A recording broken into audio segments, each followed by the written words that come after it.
Healthcare accounts for more than 40% of the provincial budget, and according to a new study, a third of that spending goes to treat just 1% of patients. Health economist Walter Wodchis joins us now to break down the numbers. He's an associate professor at the Institute of Health Policy Management and Evaluation at the University of Toronto. And Walter, it's good to have you here at TVO. Thank you very much. We are going to bring up a graphic to start with here, which you are going to take us through, which shows, actually, why don't we just do that? There it is right there. This looks more complicated than it really is. If you take the left, you'll see the percentage of the population, and if you take the right, you'll see what we're spending on them. And you can take us through this, Walter, starting with that top band, which is red. The top red band is very small, but the amount of money we're spending on that small group is very large. Take us through it. Sure. So this does take the entire population of Ontario, over 13 million people, and the people where they consumed $0 in healthcare resources on that left bar are at the bottom. And the people with the highest spending, hundreds of thousands, are at that top left. That's that 1%. And when we look at how much of the total expenditures that are allocated, so 1% of the population there, we see it, they're consuming a third of all healthcare costs, and just 5% consume 2/3 of all healthcare costs. Another very interesting feature is that the median costs, so half of the population only use up 2% of the total health system spending. So we need to know more about this 1% at the top that are taking such a disproportionate share of the healthcare dollar. Who are they? So they have a number of different conditions, but they're really very, very ill people who require a lot of care.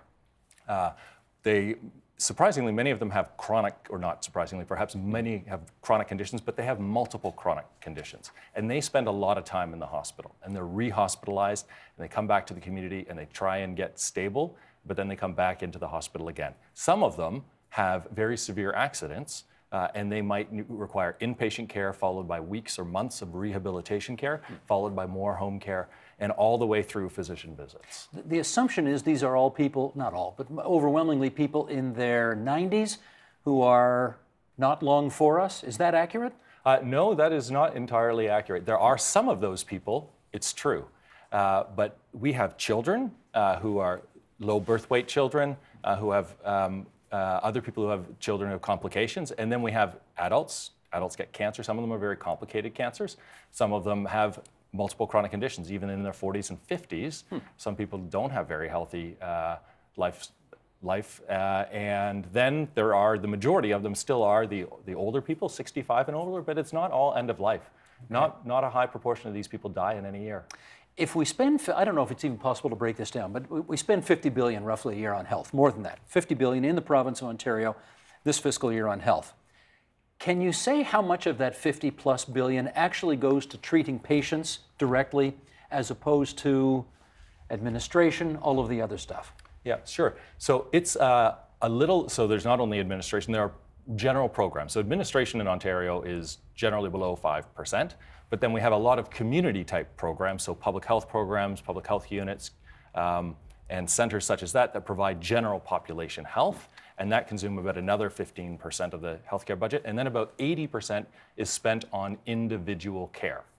Okay, but that public health is important stuff, right? It's absolutely important stuff. Yeah. And those community resources and programs are very important. I mean, and people use them. They're not just only for specific people. Yeah, right? I mean, presumably if we, well, I don't know this, you tell me. If we spend more on that 15%, we might be spending less on the 80%? Is that possible? So it's possible.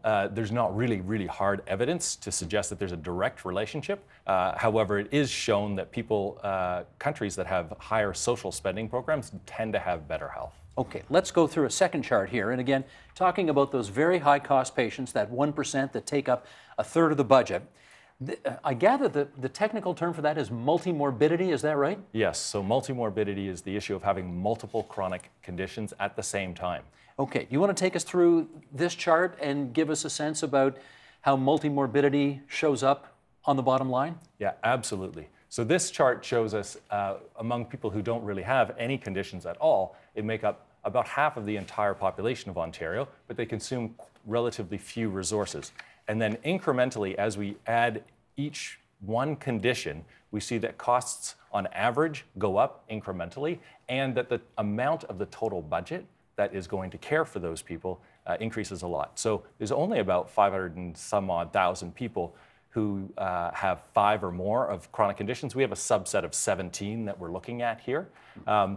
They're the most common conditions. Should we go through it? Let's go. I think we've got the list of that here. You've pinpointed 17 medical conditions that are most often found in these high-cost patients. It starts at A and goes almost all the way to Z. A for acute myocardial infarction, all the way down through arthritis, asthma, keep going, depression, renal failure, down to stroke as we get into the S's and further. How did you manage to identify these 17? So these are actually based on international work on non-communicable diseases. So these are diseases that appear all over the world to be high-burden conditions because they either cost a lot at an individual level, such as something like stroke, which can be very debilitating. It also leads to long-term consequences. People are often suffering from their stroke conditions for long periods of time, or really high prevalence. So things like hypertension for one person are not that expensive, but so many people have the condition that at a societal level, it's a very high burden condition. So all of these, for one reason or the other, are very high burden. I'm looking at the list, Walter, and there's one thing not on the list that I thought would have been on the list, and you can tell me why it's not on the list, and that is, I guess you call it trauma. You know, you get hit by a car, you would think that you are a very expensive prospect for the healthcare system after that. Not the case? Okay, so 2 things. Some of those people are, but their care is relatively unpredictable, is a very short period of time. Not always. Some people do suffer for conditions a long period of time, but many of those people are treated as acute patients in an acute care, and then they'll go out and they'll live the rest of their lives without any problems. All of the conditions that we're considering in this study and all of this work are conditions that actually last over long periods of time. And so not only are they high cost this year, but they actually continue to be high-cost individuals over multiple years. Whereas presumably if you get hit by a car, you will at some point be better. For the most part, yes. There's a very small percentage of that population have debilitating conditions. Most people recover. We've got another graphic here because we want to look at conditions that, again, you have pinpointed that lead to hospital admissions by stages in people's lives. For example, we've got low birth weight, we have preterm infants, we have depressive episodes, chemotherapy for neoplasm, acute, you want to help me with this word? Bronchiolitis. Bronchiolitis, there we go. What is that anyway? So it's a lung infection. Oh, okay. Why can't you just say lung infection? Oh my goodness, you people in medical. Okay. Depression in children can lead to hospitalization? So youth. So this is under 18. We define children here up to age 18. And you may have actually heard, there's actually youth mental health issues are quite a significant concern and are an increasing concern. And how to address their issues requires not only, and we'll get into some of this later again, I hope, the healthcare system, but also the school systems, the social care systems, a broad social network, because it's not necessarily something that a physician entirely on their own can manage. That's children. Let's now take a look at the next chart. These are the top reasons for hospital admissions if you are an adult. Atherosclerosis, COPD, chronic obstructive pulmonary disease, palliative care, congestive heart failure, chemotherapy for neoplasm. Okay, again, that last one, what does that mean? Cancer. That's cancer. And again, you couldn't just say that, eh? Okay. Help me out a little bit here, Walter. Should we do the... So one comment about those conditions is how disparate they are. So everything from cancer to heart surgeries. There are many, so what we found with the adult population, so 18 to 64, is that there are many different kinds. Some of them were chronic, but many of them were acute conditions as well. And that makes it difficult to know how do you have a population response to a specific condition. You can't really. You have to have a broad healthcare system, and that makes healthcare very complex as well. Let's do the third chart in these reasons why people go to hospital. We've done kids, we've done adults. Now this is among older adults. Congestive heart failure, once again, COPD, chronic obstructive pulmonary disease is on the list. Urinary tract infections, hip fractures, pneumonia. Okay, a few obvious ones there. You got heart failure, you got COPD, understand why you're going to the hospital. Urinary tract infection and pneumonia can set you into the hospital for long periods of time? Yeah, so these people have low capability and low resilience because they have multiple chronic conditions. So someone who had no conditions and only had a pneumonia would stay at home and they'd be fine. But people who have these 3 or 4 chronic conditions, that makes them at higher risk. And when they get pneumonia, it's a very serious illness.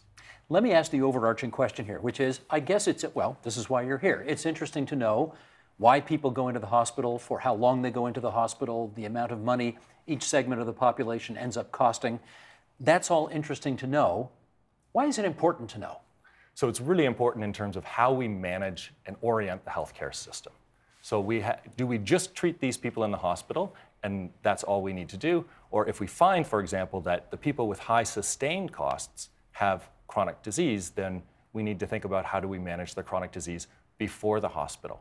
And what we're really finding in a lot of our work is that it's multiple chronic conditions, and we don't have systems that manage multiple chronic conditions. We have a diabetes strategy, we have cardiac programs, but we don't have programs for people who have dementia with arthritis and they're depressed.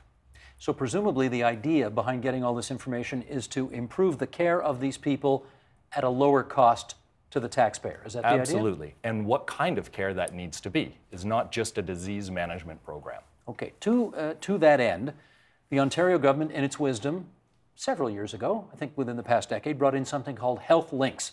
What are they? So health links are really brought in to manage this issue.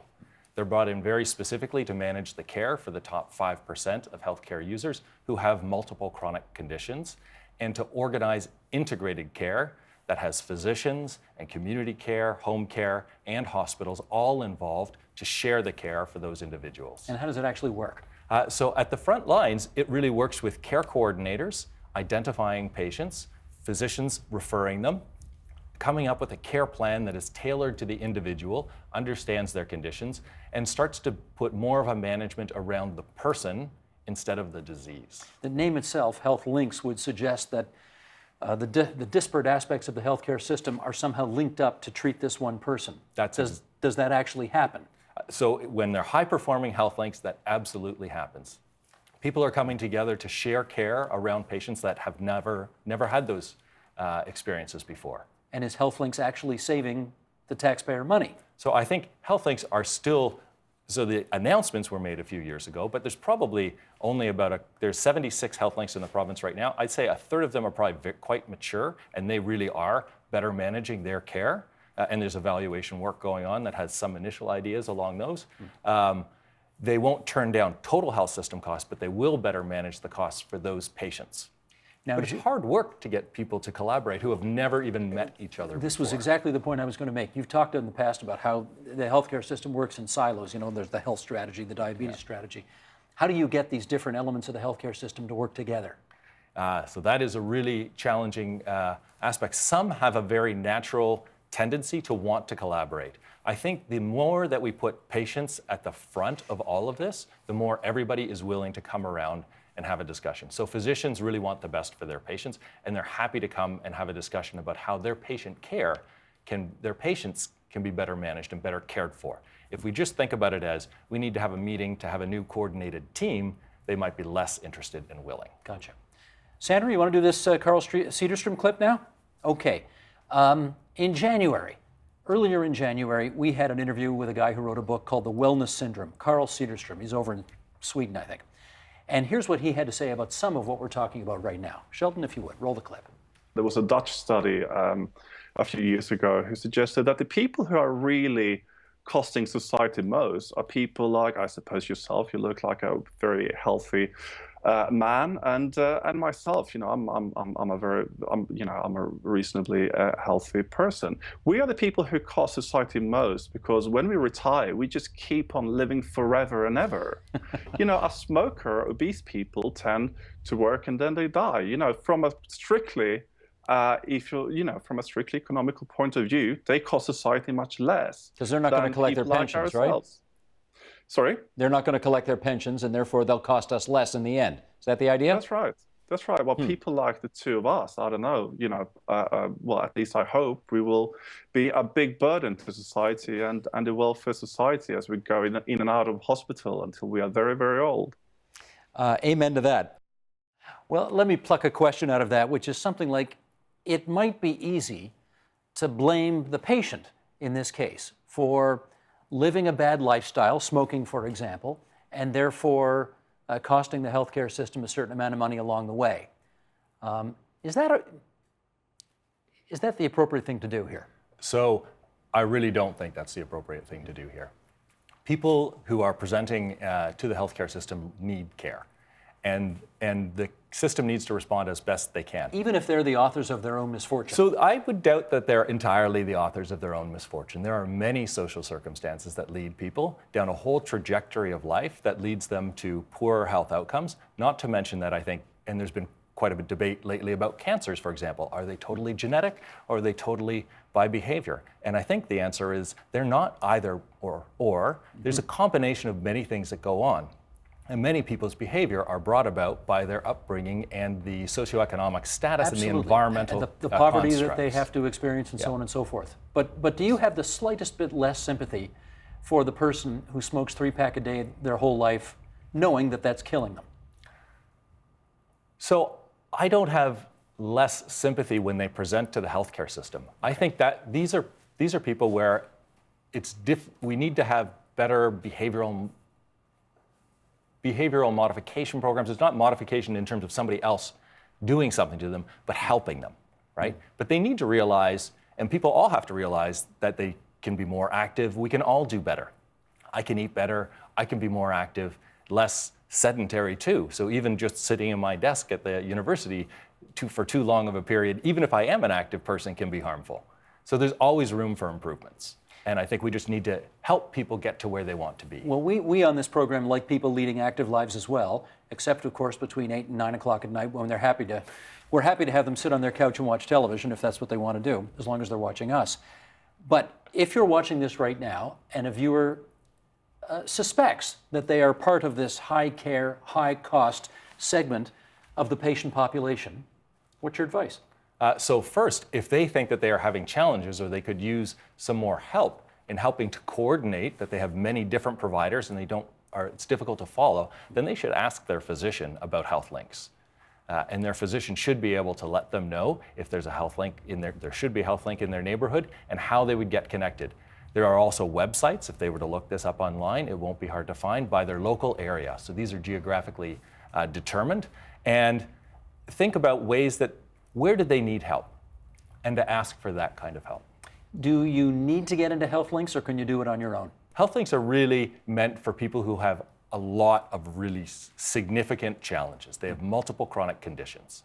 I think both they and some people who are not quite that ill yet need help in many regards, right? So coaching, and that's where primary care and good community-based care can really be very helpful in helping people to understand and manage their own conditions. Because it goes without saying that if the whole of society is healthier, we all do better. Exactly. Gotcha. Walter, it's good of you to come into TVO tonight and share your thoughts on this. Thanks so much. Thanks very much.